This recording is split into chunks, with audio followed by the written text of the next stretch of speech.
Hello everyone, welcome to my YouTube channel. ಇವತ್ತು ಸ್ವಲ್ಪ ನಾನು ಡಿಫ್ರೆಂಟ್ ಆಗಿರೋ ಅಡುಗೆನ ಹೇಳ್ಕೊಡ್ತಾ ಇದ್ದೀನಿ. ನೀವು ಬೇರೆ ಥರ ಮುದ್ದೆ ಎಲ್ಲ ತಿಂದಿರ್ತೀರ. ಅಂದರೆ ಈಗ ರಾಗಿ ಮುದ್ದೆ ಇರ್ಬೋದು, ಜೋಳದ ಮುದ್ದೆ, ಇಲ್ಲಾಂದರೆ ಅಕ್ಕಿ ಮುದ್ದೆನೂ ತಿಂದಿರ್ತೀರ ಅಲ್ವಾ. ಇದು ಸ್ವಲ್ಪ ಡಿಫ್ರೆಂಟ್ ಆಗಿರೋ ಮುದ್ದೆ. ಇದನ್ನು ಐರನ್ ಮುದ್ದೆ ಅಂತ ಬೇಕಾದರೂ ನೀವು ಹೇಳ್ಬೋದು. ಯಾರಿಗೆಲ್ಲ ಐರನ್ ಡಿಫಿಷಿಯನ್ಸಿ ಇರುತ್ತೆ, ಇಲ್ಲಾಂದರೆ ವಿಟಮಿನ್ ಡಿ ಡಿಫಿಷಿಯನ್ಸಿ ಇರುತ್ತೆ, ಅವರೆಲ್ಲರೂ ಈ ಮುದ್ದೆನ ಟ್ರೈ ಮಾಡಬೇಕು.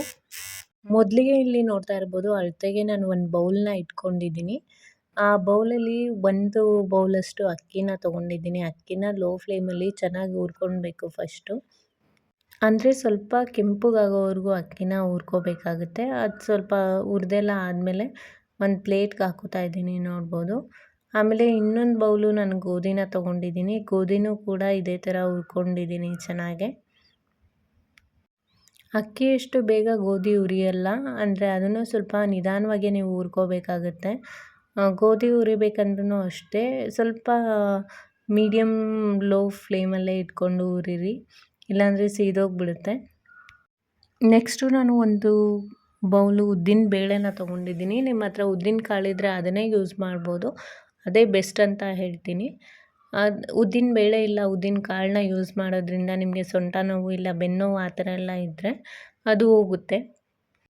ಉದ್ದಿನ ಬೇಳೆನೂ ಕೂಡ ಚೆನ್ನಾಗಿ ಲೋ ಫ್ಲೇಮಲ್ಲಿಟ್ಟು ಆ ಸ್ಮೆಲ್ಲು, ನನಗೆ ಹಸಿ ಸ್ಮೆಲ್ ಹೋಗೋವರೆಗೂ ಹುರ್ಕೊಂಡಿದ್ದೀನಿ. ಈಗ ನೋಡ್ತಾ ಇದ್ದೀರಲ್ಲ, ಮೆಂತ್ಯ ಹಾಕ್ಕೊಂಡಿರೋದಿದು. ಮೆಂತ್ಯ ಕ್ವಾಂಟಿಟಿನ ನೀವು ಅಕ್ಕಿ ಎಷ್ಟು ತೊಗೊಂಡಿರ್ತೀರೋ ಅದರಲ್ಲಿ ಒಂದು ಅರ್ಧ ಇಲ್ಲ ಮುಕ್ಕಾಲು ಭಾಗದಷ್ಟು ತೊಗೊಳ್ಳಿ, ಇಲ್ಲಾಂದರೆ ತುಂಬ ಕಹಿ ಆಗಿಬಿಡುತ್ತೆ. ಮೆಂತ್ಯನ ಓವರ್ನೈಟ್ ನೀವು ನೆನೆಸಿಟ್ಟು ಅದನ್ನು ಮೊಳಕೆ ಬರೆಸಿ ಆಮೇಲೆ ಅದನ್ನು ಒಣಗಾಕ್ಬಿಟ್ಟು ಬೇಕಾದರೂ ಮಾಡ್ಬೋದು. ನಾನು ಅದೆಲ್ಲನೂ ಕೂಡ ಮಾಡಿಲ್ಲ. ಜಸ್ಟ್ ಏನಂದರೆ ಮೆಂತ್ಯನ ತೊಗೊಂಡು ಚೆನ್ನಾಗಿ ಹುರ್ಕೊಂಡಿದ್ದೀನಿ. ಈ ಥರ ಹುರಿದಾದ್ಮೇಲೆ ಬೇರೆ ಒಂದು ಪ್ಲೇಟ್ಗೆ ಅದನ್ನು ಟ್ರಾನ್ಸ್ಫರ್ ಮಾಡ್ಕೊಂಡಿದ್ದೀನಿ. ಆಮೇಲೆ ಒಂದು ಬೌಲ್ ರಾಗಿನ ತೊಗೊಂಡಿದ್ದೀನಿ.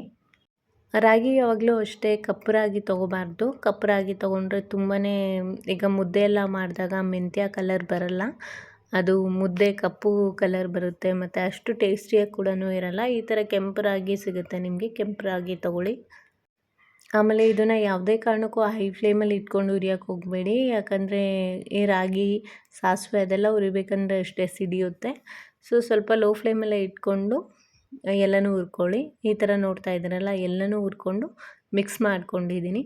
ಇದನ್ನು ನೀವು ಮಿಲ್ಲು ಕೂಡ ಹಾಕ್ಸ್ಬೋದು, ಇಲ್ಲಾಂದರೆ ಕಡಿಮೆ ಇದ್ದರೆ ಮಿಕ್ಸರಲ್ಲಿ ಕೂಡ ನೀವು ಎಲ್ಲನೂ ಮಿಕ್ಸ್ ಮಾಡಿ ಗ್ರೈಂಡ್ ಮಾಡ್ಬೋದು.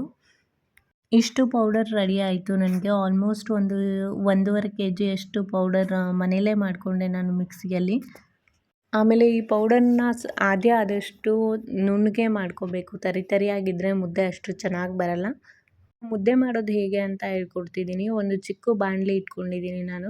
ಅದರಲ್ಲಿ ಒಂದು ಅರ್ಧ ಬೌಲಷ್ಟು ನೀರು ಹಾಕ್ಕೊಂಡಿದ್ದೀನಿ. ಅದಕ್ಕೆ ಈ ಥರ ಎಲ್ಲ ಹಿಟ್ಟನ್ನ ಲೋ ಫ್ಲೇಮಲ್ಲಿ ಇಟ್ಟು ಅದು ಬಂದಾದಮೇಲೆ ಬೆಲ್ಲ ಹಾಕ್ಕೊಂಡಿದ್ದೀನಿ. ಆಮೇಲೆ ಹಿಟ್ಟು ಕೂಡ ಹಾಕ್ಕೊಂಡಿದ್ದೀನಿ. ಚೆನ್ನಾಗಿ ಅದನ್ನು ಮಿಕ್ಸ್ ಎಲ್ಲ ಮಾಡಾದಮೇಲೆ ಒಂದು 5 ಮಿನಿಟ್ಸ್ ಪ್ಲೇಟ್ ಇಟ್ಬಿಟ್ಟು ಮುಚ್ಚಬೇಕು. ಅದಾದಮೇಲೆ ಚೆನ್ನಾಗಿ ಬೆಂದಿರುತ್ತೆ. ಈ ಥರ ತುಪ್ಪ ಹಾಕ್ಬಿಟ್ಟು ಎಲ್ಲನೂ ಒಂದು ಸಲ ಮಿಕ್ಸ್ ಮಾಡಿ. ಎಲ್ಲನೂ ಚೆನ್ನಾಗಿ ಮಿಕ್ಸ್ ಆಗಿದೆ, ಬೆಂದಿದೆ ಅಂತ ಆದಮೇಲೆ ಸ್ಟವ್ ಆಫ್ ಮಾಡಿ ಈ ಥರ ಒಂದು ತಟ್ಟೆ ಇಲ್ಲ ಪ್ಲೇಟ್ ತೊಗೊಳ್ಳಿ. ಅದಕ್ಕೆ ತುಪ್ಪ ಸವರ್ಬಿಟ್ಟು ಸ್ವಲ್ಪ ನೀರನ್ನ ಕೈಗೆ ಸವರ್ಕೊಂಡು ಈ ಥರ ಮುದ್ದೆ ಕಟ್ತೀವಲ್ಲ ಅದೇ ಥರನೇ ರೌಂಡಾಗಿ ಮುದ್ದೆ ಕಟ್ಕೊಳ್ಬೇಕು. ಎಲ್ಲ ಮುದ್ದೆ ರೆಡಿ ಆದಮೇಲೆ ಈ ಥರ ನೋಡಿ, ಅಂದರೆ ಆಲ್ರೆಡಿ ಅದು ಸ್ವೀಟಾಗಿರುತ್ತೆ. ನೀವು ಅದನ್ನು ಸಾಂಬಾರು ಜೊತೆ ತಿಂದರೆ ಅಷ್ಟು ಚೆನ್ನಾಗಿರಲ್ಲ. ಅದಕ್ಕೆ ತುಪ್ಪ ಹಾಕ್ಕೊಂಡು ತಿನ್ಬೋದು, ಇಲ್ಲ ಹಳ್ಳಿ ಕಡೆ ಅಂತ ಹೇಳಿದ್ರೆ ಹುಚ್ಚೋಳು ಎಣ್ಣೆ ಅಂತ ಬರುತ್ತೆ, ಅದನ್ನು ಕೂಡ ಹಾಕ್ಕೊಂಡು ತಿನ್ಬೋದು. ನಿಮಗೇನಾದರೂ ಈ ವಿಡಿಯೋ ಯೂಸ್ಫುಲ್ ಅಂತ ಹೇಳಿದ್ರೆ ತಪ್ಪದೇ ಸಬ್ಸ್ಕ್ರೈಬ್ ಮಾಡಿ. Thanks for watching.